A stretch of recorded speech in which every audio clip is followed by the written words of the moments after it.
ஆதி பாரதி சீரியலில் இப்போ ஒரு அட்டகாசமான ப்ரோமோ வந்திருக்குன்னே சொல்லலாம். ஆதி வந்து வாசுவா மாதிரி மரகதத்தை வெளுத்து வாங்குறாங்கன்னே சொல்லலாம். செம பரபரப்பாக இருந்துச்சு. ஸ்கிப் பண்ணாமல் ஃபுல் வீடியோ கேளுங்க. அதுக்கு முன்னாடி வீடியோ போயிருந்துச்சுன்னா லைக் பண்ணிட்டு பாருங்கள் ஃப்ரெண்ட்ஸ். ஆதி வந்து கிளம்புறாங்க சாரதாம்மா கூட வந்து ஃபங்க்ஷனுக்கு. என்ன இப்படி சொல்கிற அப்படின்னோன்னே, நீ ஒன்றும் கவலைப்படாத ஆதி, வா நம்ம நிச்சயமாக அழைச்சிருக்காங்க, நம்ம போய் வந்து சந்தோஷமாக வந்து பாரதியை வாழ்த்துவோம், இந்த கல்யாணம் நடக்காது, தைரியமாக வா நான் இருக்கேன்ல அப்படின்னு சொன்னோன்னே, என்ன அம்மா இவ்வளோ கான்ஃபிடென்ட்டாக சொல்கிறாங்க, சரி வா போவோம் அப்படின்னு சொன்னப்போ கிளம்பி இங்கே காரில் வந்து இறங்கி வராங்க. இந்த பக்கம் வந்து பாரதி வந்து ஃபங்க்ஷனுக்கு ரெடி ஆகிட்டு இருக்காங்க நிச்சயத்துக்கு. அந்த சமயத்தில் கரெக்டாக வெளில ஆதி காரை விட்டு இறங்கினோன்னா பாரதி வந்து பட்டுப்புடவெல்லாம் கட்டிட்டு வந்து பார்க்குறாங்க. பார்த்தோன்னா பாரதி வந்து ஃபீல் பண்ணுறாங்க, நம்ம 2 பேருக்கும் கல்யாணம் நடக்கணும்னு நான் ரொம்ப எதிர்பார்த்தா நீங்கள் வந்து அவனை போய் துறையை கல்யாணம் பண்ணிக்கிறேன்னு குடும்பத்துக்காக இப்படி ஒரு முடிவு எடுத்துட்டீங்களேன்னு ஃபீல் பண்ணிக்கிட்டு இருக்காங்க.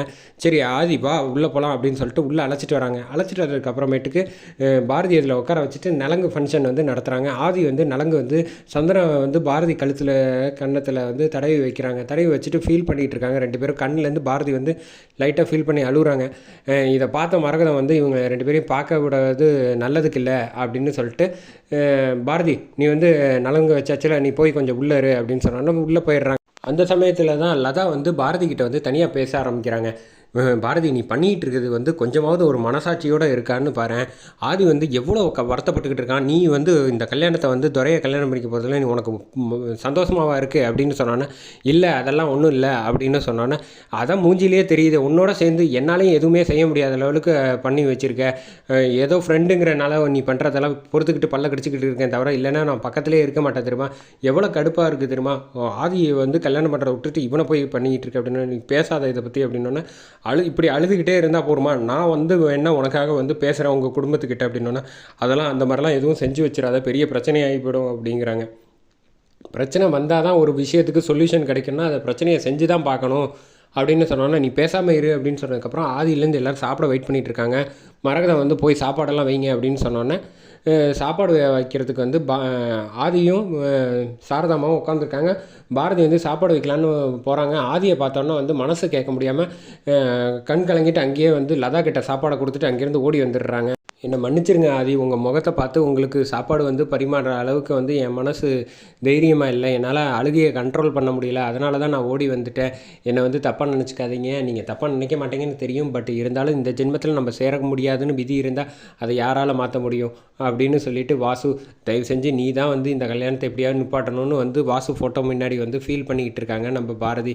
சரி நடக்கிறது தான் நடக்கட்டும் அப்படின்னு உட்காந்துருக்காங்க. அந்த சமயத்தில் வந்து சாப்பிட்டு முடிச்சிடுறாங்க. சாப்பிட்டு முடிச்சதுக்கப்புறமேட்டுக்கு ஆதி வந்து கையெழும்புறதுக்கு வரப்போ டவல் எடுத்துகிட்டு வந்து மரகதம் கொடுக்குறாங்க.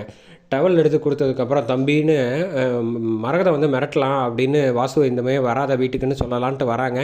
அந்த சமயத்தில் டக்குன்னு வந்து ஆதி வந்து வாசுவை மாறிட்டு தாய் கிழவி அப்படின்ட்டு ஷர்ட்டெல்லாம் தூக்கிட்டு வாசு மாதிரியே பேச ஆரம்பித்தோன்னே, என்ன தம்பி சொல்கிறீங்க அப்படின்னோன்னே, புரியலையே என்ன இப்படி கூப்பிட்றீங்க அப்படின்னோன்னே, என்ன நான் யாருன்னு என்ன உனக்கு தெரியலையா, நல்லா தெரிஞ்சிருக்கணுமே இந்த மாதிரி சமயத்தில், நான் இல்லைன்னொன்னே நீ வந்து இல்லாத சேட்டையெல்லாம் பண்ணிக்கிட்டு இருக்க, ஒரு பொண்ணோட வாழ்க்கையை வந்து நீ வந்து தேவையில்லாத விஷயத்தில் அவங்க கூட கோத்து விடுற, இதெல்லாம் ரொம்ப தப்பு, தேவையில்லாமல் நான் இதெல்லாம் கேட்க மாட்டேன், பார்த்துட்டு பேசாமல் இருப்பேன்னு மட்டும் நினச்சிடாத, அவளுக்கு ஒன்றுன்னா பாரதிக்கு ஒன்றுன்னா நான் நிச்சயம் வருவேன், பார்த்து ஜாக்கிரதையாக இருந்துக்கன்னு கையை தூக்கி வாசு வந்து செம மாதம் வந்து ஆதி மிரட்டினதுக்கப்புறமேட்டுக்கு ஆடி போயிட்டாங்கன்னே சொல்லலாம்.